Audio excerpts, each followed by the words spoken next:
Hey, I'm Vlad with Low Marble, and I'm going to teach you how to do a floor stamp overlay indoors, outdoors, whatever you want. All the materials are in the description below. First thing we need to do is tape off all the corners of your walls and fill all the seams in your floor. Also, make sure to use a wood primer if you're working with a plywood floor like me.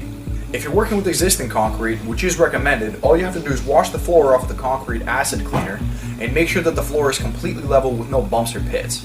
You can fix bumps or pits with either self-leveling concrete or a floor grinder.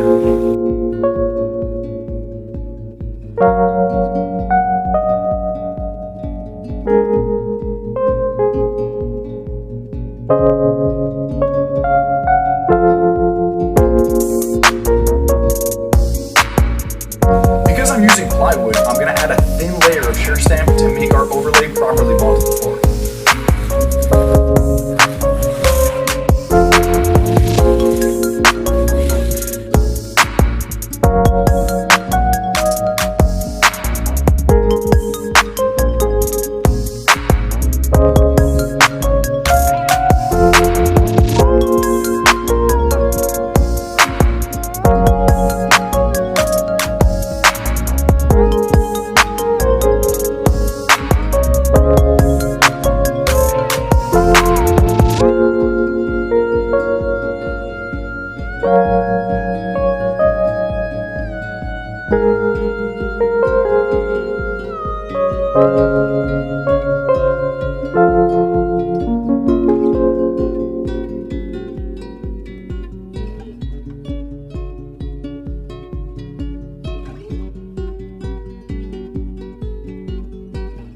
Once our thin layer dries, we'll apply shear bond and lay on our actual stamp mix.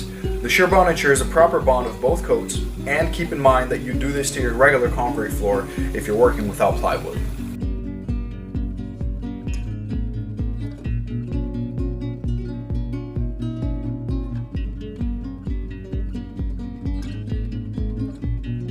The stamping coat should be a little bit thicker than the grout lines in your mold, and we're going to use a gawk rake to spread the material at the height that we need.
Now we have to spray stamp release on both the stamps and the floor. Every now and then I'll respray the stamps to make sure that the concrete won't stick to the mold.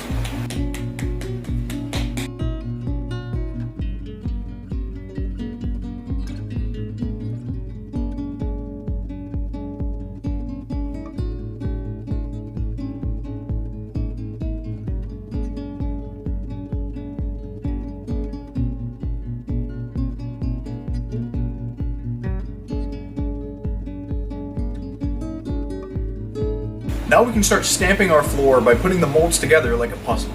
You can see a link in the corner of your screen that'll show you how to properly stamp step mats.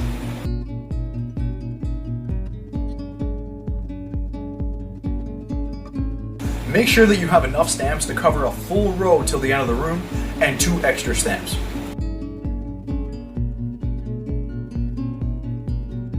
Say you have a problem like this right here. You have a wall and a regular stamp mat just will not fit here. What you do is you take a skin, you stamp around the corners like we did to the whole perimeter, and now we're going to take a flex mat and connect it the way we need to make the proper seams.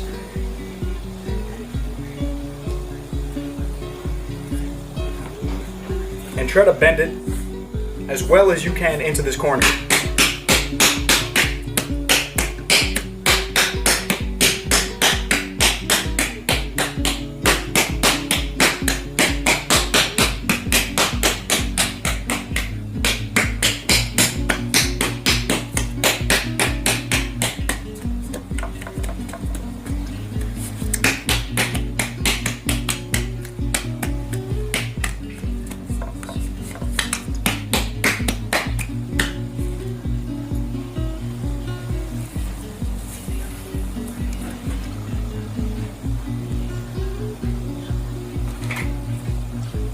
Now, because of the skin mat that we used, we have texture till the very end, but the seams don't go all the way to the end. How you can fix it is with either a touch-up wheel or even a chisel, which we're going to do right now.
If you look right here, you can have imperfections in between the molds where the seams meet, and you can fix that really easily with a touch-up wheel. Or you could just chisel it away the next day.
Once all that's done, you can leave it to dry overnight. Now we're going to use a water-based concrete degreaser to clean off the release agent from your floor.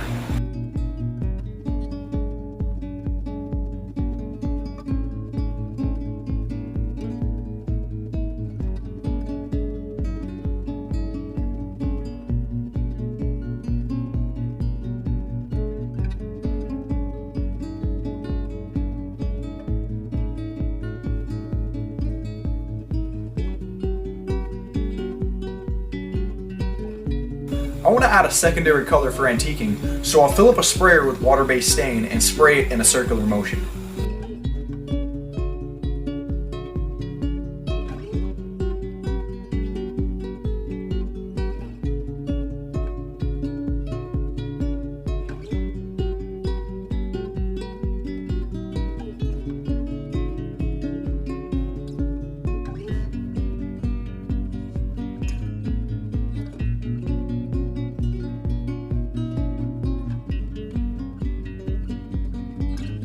So I don't like the way that the stain turned out when it dried naturally. It's got all these weird polka dots all over it.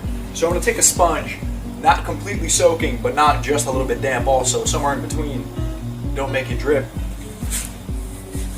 And I'm just going to start rubbing the stain away into the directions that I want.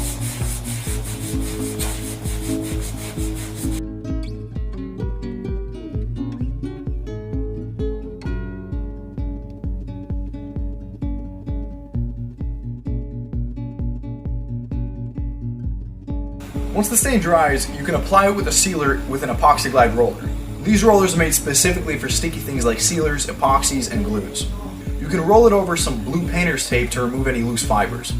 Remember, 2 thin coats of sealer always work better than 1 thick coat.